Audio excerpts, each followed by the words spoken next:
Here's what Matthew says. Matthew 27, verse 50. It says, "And when Jesus had cried out again in a loud voice, he gave up his spirit. At that moment, the curtain of the temple was torn in two from the top to the bottom.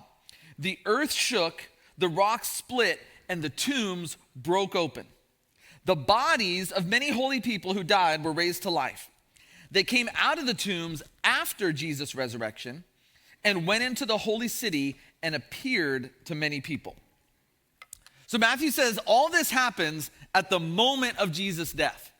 And there's some weird stuff here. Like what is this? Probably one of those things that we don't spend a lot of time on. We just kind of breeze over and go, I have no idea what that means, so we'll just move on.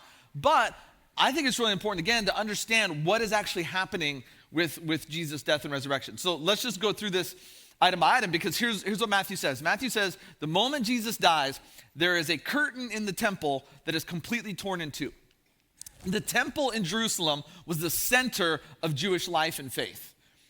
And there were different sections of the temple, and depending on who you were, depended on what sections you were allowed to go into. Essentially, the holier you were, the closer to God you were, the further into the temple you could go. And what separated the sections of the temple were curtains. They would have doorways, and we might put a door, but they would put these curtains. And so the curtains were these barriers that kept certain people from going into certain places. And so scholars actually debate which curtain is Matthew referring to. A lot of scholars think it's the curtain that divides the Holy of Holies, which the Holy of Holies is the innermost part of the temple. It's where they believe that God actually lived.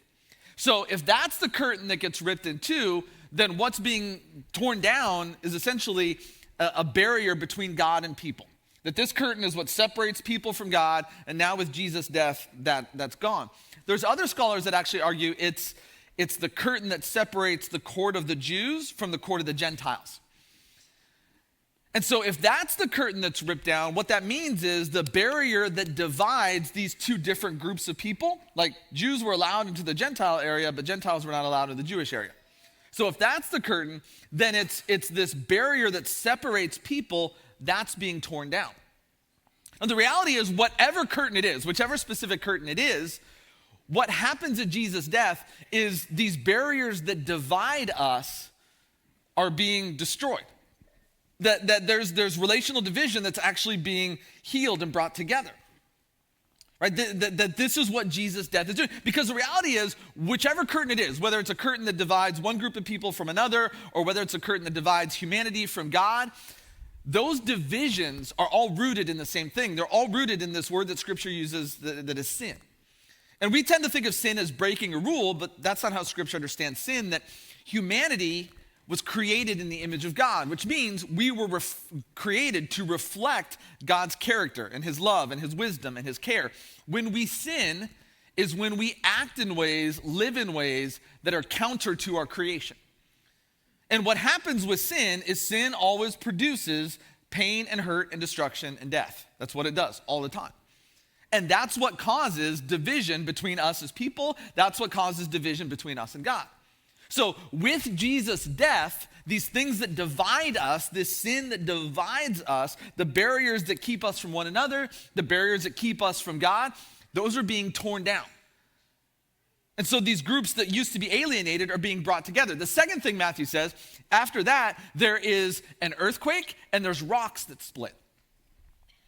And one of the things I think we miss is that Jesus' whole mission is not just about human beings, it's about all of creation. That sin doesn't just impact human beings, it impacts all of creation. Paul will actually say that all of creation is groaning.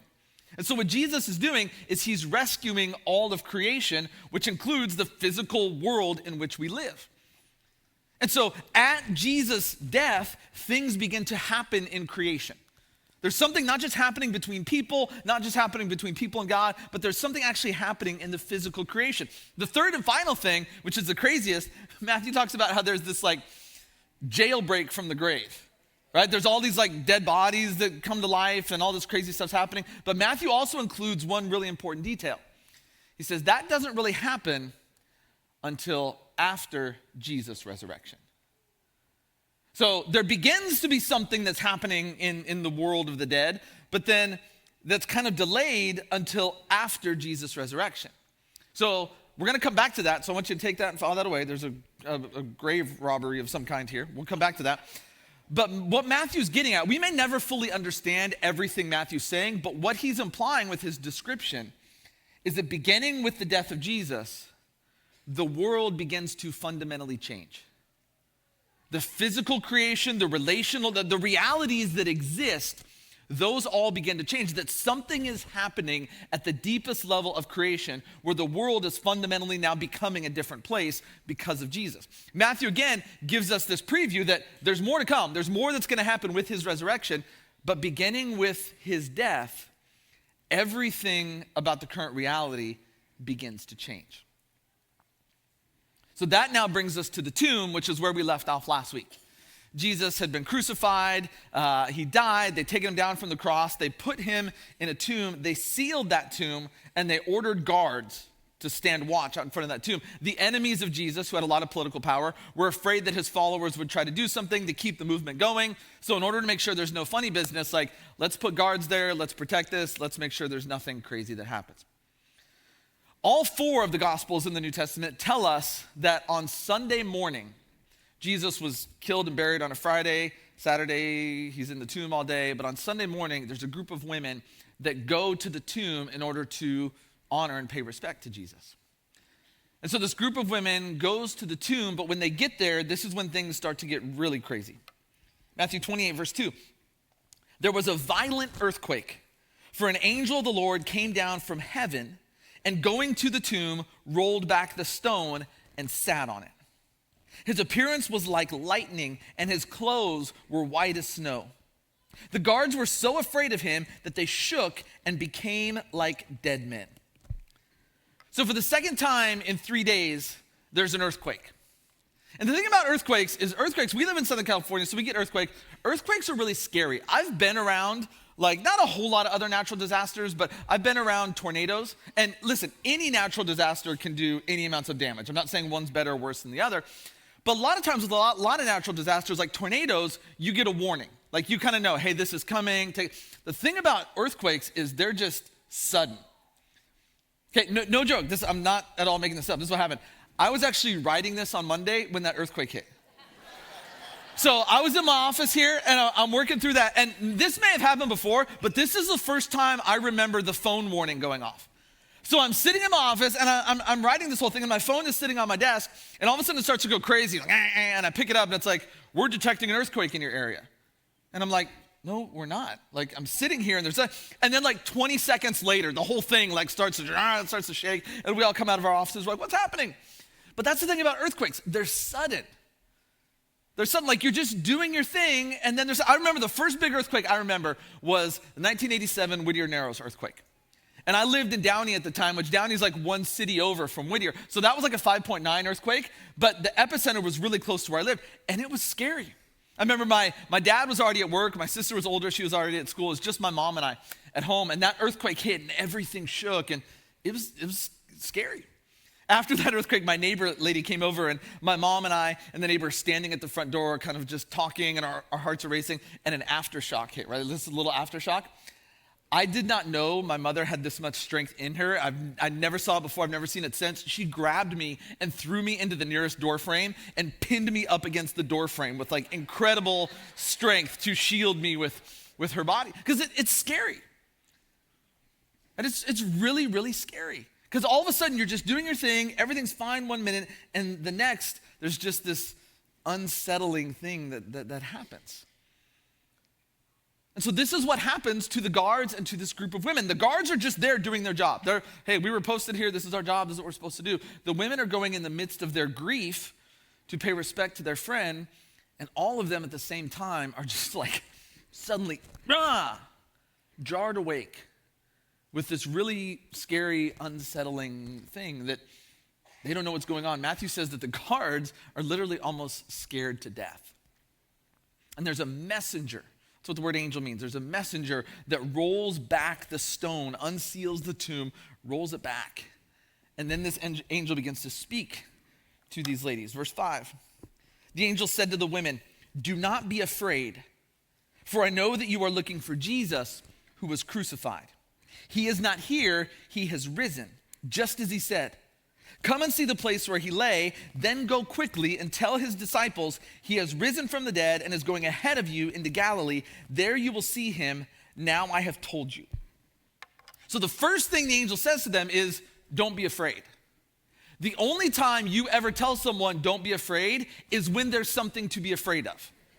Right? If everything's calm and chill and just mellow and like someone walks in the room, you don't go, hey, don't be afraid. It's like, well, of course I'm not afraid. There's nothing to be afraid of. But when something scary happens, right? When there's an earthquake, when there's Roman guards that are there, when you're going through all this grief and pain because your really good friend died a couple days before, when you watched him get crucified, like there's a lot going on for these ladies to be afraid of. And that's the angel's message. Like, hey, I know there's a lot to be afraid of, but don't be afraid. Also gives them a reason though. He says, here's why you don't have to be afraid. Because Jesus, the guy you came to see, is alive. And the thing about it, when you boil it down to, what is it that we are most afraid of? Death. At the end of the day, death is what causes us the most fear. And so the angel's point is pretty profound because the angel says, listen, the worst that can happen to you is you die. But if Jesus is actually alive, then that means there's something more powerful than death. That's why you don't need to be afraid. So now go take a peek inside the tomb, look around, you'll see his body's not there. You just watched me open the thing. You'll see his body's not there. Then I want you to go find his closest followers and tell them. Tell them what you saw. Tell them what you experienced. So they do, they peek around, they see the tomb is empty, and they go off to tell Jesus' closest followers, his disciples, but on the way to tell them, they're interrupted. Matthew says this, Matthew 28, verse 8. So the women hurried away from the tomb, afraid, yet filled with joy. And they ran to tell his disciples. Suddenly, Jesus met them. Greetings, he said. They came to him, clasped his feet, and worshiped him. Then Jesus said to them, do not be afraid. Go and tell my brothers to go to Galilee. There they will see me. So on the way now, they actually see Jesus. That he's there and he says, hello, how are you?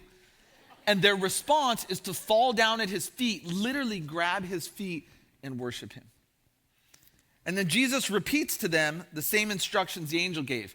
I need you to go tell my followers, my friends. I need you to go tell them what you've seen. And now it's not just that they've seen an empty tomb. Now they've seen an empty tomb, but they have also seen the risen Jesus.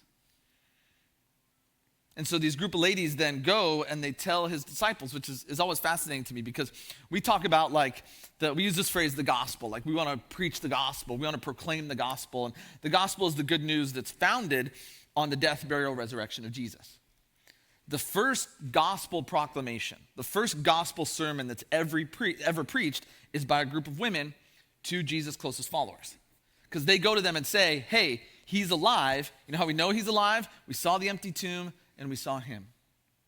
He's alive and he's waiting for you. Now what's really interesting is when you read the different gospels that we have in the New Testament, the different gospel writers will record different stories about what happens after Jesus' resurrection. They'll record different encounters, conversations that Jesus has with big groups, with small groups. John will record this really intimate conversation Jesus has where he cooks his followers breakfast on the shore of the Sea of Galilee. And so they all kind of have a different thing, they really a different point they want to make about what Jesus does after his resurrection. Interestingly enough, the point Matthew seems to want to make is Matthew kind of wants to dispel some of the rumors that are going around. Because Matthew writes after Jesus' resurrection. And so after Jesus' resurrection, you have Jesus' followers, his movement that becomes the church. They're going around saying, hey, he rose from the dead, he rose from the dead. But you have Jesus' enemies who are like, no, he didn't, he definitely didn't. And there's all these conspiracies. And so Matthew tells the story of Jesus and post-resurrection Jesus to kind of dispel some of these rumors. Because Matthew tells the story like, hey, they didn't unseal the tomb. They went to the tomb and they watched it get unsealed and there were Roman guards there. And Matthew also says, you know why those Roman guards won't tell you the truth? Because they went and had a meeting and Jesus' enemies actually paid them off to lie about it. And so this is why you have this whole, Matthew's like kind of telling the story and giving all this evidence in such a way as to defend the truth of what the followers of Jesus are proclaiming, that no, he literally and physically rose from the dead. No one stole his body. There was no conspiracy. He died, he was buried, and then he physically, with his body, rose again. Which then takes us back to what Matthew had said happens after Jesus' resurrection. I'm going to read it again. Matthew 27, verse 52. The bodies of many holy people who died were raised to life. They came out of the tombs after Jesus' resurrection and went into the holy city and appeared to many people. So after Jesus' physical bodily resurrection, there's all these other people whose bodies, that's what Matthew says. He doesn't say their spirit or their ghost or their soul. He says their bodies resurrected. Now, most of us have probably lived most of our lives in like this country or even a Western context. And in that context, for the most part, I know this is not true of all of us, and I know we come from different faith traditions or religious traditions, but largely in our cultural context, when we think of the afterlife, right, like what happens when you die, most people, again, regardless of kind of faith tradition or anything like that, we tend to think there's two different places. There's a good place and a bad place. And when you die, depending on what kind of person you are, depends on which place you go to. If you're good, you go to the good place. If you're bad, you go to the bad place. But I think it's important to understand what Matthew's saying here, that most ancient civilizations, including ancient Israel in the Old Testament, did not believe that about the afterlife. They believed there was one place that everybody went. And that's true of most ancient civilizations, that there's this picture of an underworld. Right, the one that we're probably most familiar with is Greek mythology, where Greek mythology has Hades. Like Hades is the underworld, and really ancient Israel had this a very similar idea, but they referred to it as Sheol, is the word you'll find in the Old Testament. That in the early part of the Old Testament, ancient Israel believed that when someone died, whether they were good or bad, they went to Sheol. And Sheol was the land of the dead, the realm of the underworld. That's where all people went. And it was usually pictured as a gloomy place. And it wasn't a place of torture or punishment, and it also wasn't a place of reward. It was just, this is where you go when you die. And again, that's similar throughout a lot of ancient cultures. If you ever saw the movie, the old Disney movie, animated movie Hercules, they actually do a really good job, I think, in that movie of depicting what ancient cultures understood the underworld to be, and really what ancient Israel understood Sheol to be. And so here's like a screen grab of that. This is the picture in the movie, which, by the way, Hercules is a good movie if you're looking for something to do today. I really enjoy it. It's kind of an underrated Disney movie, but I think it's good. But this is their picture of the underworld in that movie. And it's very similar to the ancient Hebrew idea of Sheol. It's gloomy, and you can see this one's kind of creepy because in that river that they're on, there's like, that's where the souls are, and the souls are ghosts down there. That's the picture that ancient Israel had of the underworld. This is what happens when you die. Everyone who dies goes to Sheol. Now, the other thing that's important to understand about the underworld in ancient civilizations, including Israel, is that the underworld always has gates. Right? And sometimes you can even refer to the entirety of the underworld as the gates of Hades or the gates of Sheol or the gates of hell. And the gates are important because what the gates do is they keep the dead souls trapped in the underworld. Like when you die, you go to the underworld, and what keeps you from breaking out of the underworld is the gates, because that's what gates do. Gates keep us locked in. They keep us as prisoners. I remember my kids, Jeremy's my oldest, he's 15, and then Katie's 13. But I remember when Jeremy, when he first got to the point that he was mobile. You know, if you're a parent or grandparent, you know this. Like there comes a point where like when kids are just little and they just can't do anything, you know, you put them on tummy time and they just don't do anything. They just lay there. But as soon as they learn to like crawl or walk and they start being able to move around your house, you really quickly realize how many ways there are for them to die in your house. Because there's like an oven, and there's a stove, and there's a drawer that's just full of knives, and there's things they can pull down on themselves and crush themselves. So there comes a time where you're like, okay, we have to do something to protect our child. We have to like baby-proof our house. So I still remember spending all day, one day on a Saturday, just going through every drawer, every cabinet, and installing those little locks to baby-proof the house, to make everything safe. And one of the things we did as a part of baby-proofing was we got some baby gates. And we put the baby gates up in order to keep Jeremy locked into, it was usually the front room. Because there were certain times where like only Linda or I would be at home, the other one would be at work, and so we may have to start cooking dinner, and I can't really cook dinner with Jeremy in there. So you lock Jeremy in the front room, you put some toys in there, maybe put something on the TV, and he's safe in there, and then I can turn on the stove or use knives or whatever dangerous things that might hurt him. And he's okay because that gate keeps him locked in there. I actually found this really great picture of Jeremy locked behind one of our gates. That's him with our dog we had at the time, our dog Murphy. But you can see in this picture, the gate is doing exactly what it's designed to do. It's trapping him, it's keeping him in there, but you can also see the look on Jeremy's face. I don't want to be in here. I want to get out. Rescue me. Save me. Gates are designed to keep people in. They're designed to keep people trapped. When you talk about the gates of Sheol or the gates of Hades or the gates of hell or the gates of the underworld, the gates represent the power of death. Because what is the power of death? It is its ability to hold us. That once you die, you're stuck. You don't come back. There is no comeback. Death has this really, really powerful hold. Now, what's interesting is when you begin to get, like when you transition to the latter part of the Old Testament, in the latter part of the Old Testament, in ancient Israel, there begins to be this hope that God will not just rescue his people from the oppression they're experiencing on earth, but actually he'll somehow conquer death. The prophet Isaiah, in Isaiah 25:7 says this, on this mountain he will destroy the shroud that enfolds all peoples, the sheet that covers all nations. He will swallow up death forever. Isaiah 26:19 says, but your dead will live, Lord. Their bodies, their physical bodies will rise. Let those who dwell in the dust wake up and shout for joy. So there begins to be this hope in Israel that God is going to do something that will actually conquer death, that will overcome death for his people, that there will be an actual physical resurrection. And so now you go back to Matthew, and Matthew says, here's what happens in Jesus' resurrection.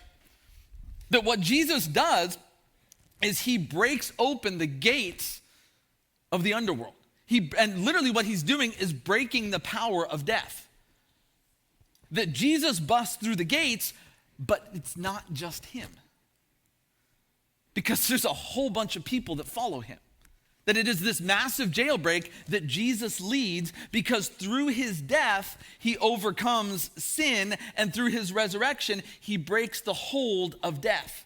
And again, Matthew's whole point is, and now the world is a fundamentally different place because of what Jesus has done. Everything we thought we knew, it's all totally different. And so Jesus leads this like massive breakout from the grave because death no longer has its power. It no longer has its hold. And the writers of the New Testament will say that what happens in Jesus' resurrection, yes, Jesus resurrects. He goes first. He's the one that breaks the gates. The only one who could ever break the gates. You and I could never do it.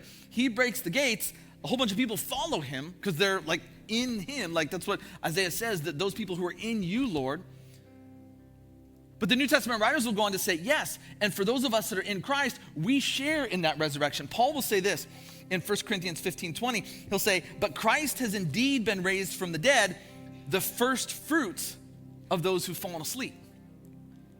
And he'll go on to say in Romans 6:5, he'll say, for if we've been united with him in a death like his, we will certainly also be united with him in a resurrection like his. And so the New Testament writers are saying, yes, Jesus physically rose from the dead. That's what happened. Matthew lays it out. He goes, here's what it is. But they're also saying that Jesus' resurrection was never just about Jesus. It was never just about him. It was all about God bringing life out of death. That he was making everything new, that he was fundamentally changing the world as we know it, that this thing, this sin and death that had ultimate power over everything, Jesus has broken that and now is making all things new. And so this is what Matthew's saying when he writes this really obscure verse. And this is what Easter's about. Easter's about the power of resurrection. That out of death, God is bringing life. And the Easter story is not that we avoid death, not that we get out of it, it's that we go through death and we come out the other side victorious. This is what we celebrate at Easter. What God is doing in and through the person of Jesus to make all things new, to bring life out of death. And the New Testament writers say that didn't just happen that first Easter, that was the beginning of it. But it continues to happen. That God is continuing to bring life out of the death and the situations that we face. Nobody probably says it better in all of Scripture than the prophet Ezekiel. Ezekiel in Ezekiel 37, he looks out over this valley of dry bones that are meant to represent the people of God. And he sees there's nothing but death. But then God begins to breathe life into these bones. The bones like start shaking, they're coming together. And out of this death, this valley full of dry bones and death, God speaks, God acts, God moves. And there is life.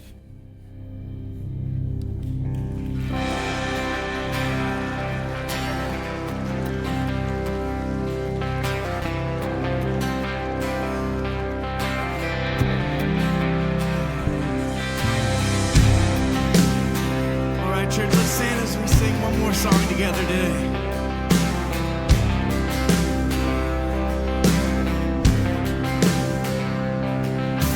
Saturday was silent, surely it was through.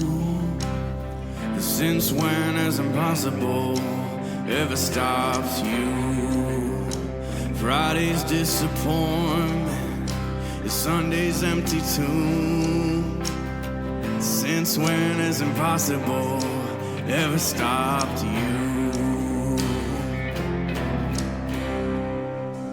This is the sound of dry bones rattling. Oh, this is a praise, make a dead man walk again. Open the grave, I'm coming out. I'm gonna live again. This is the sound of dry bones rattling.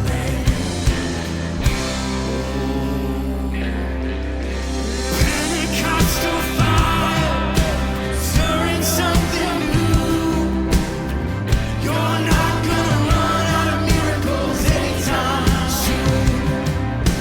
Resurrection power runs in my veins too, yeah. I believe there's another miracle keeping this road. This is the sound of dry bones rattling. Yeah, this is a praise, make a dead man walk again. Open the grave, I'm coming out. I'm gonna live again. This is the sound of dry bones rattling.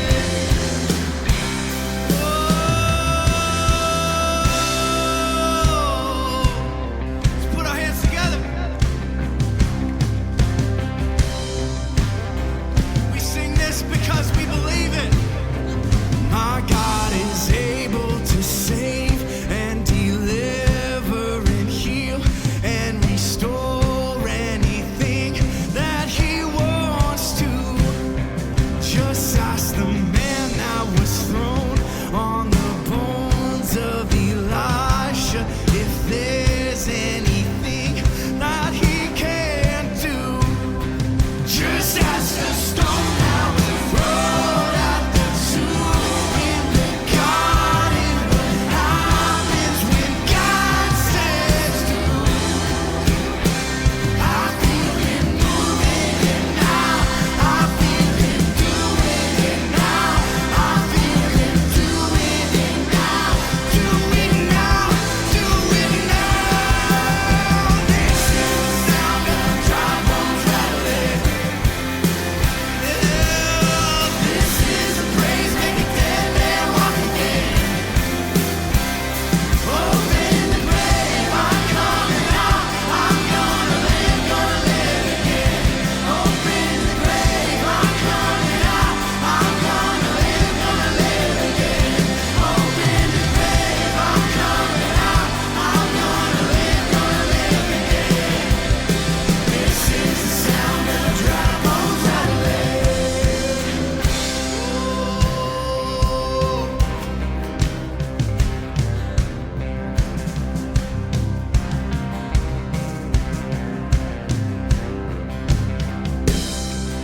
So I prophesied as I was commanded.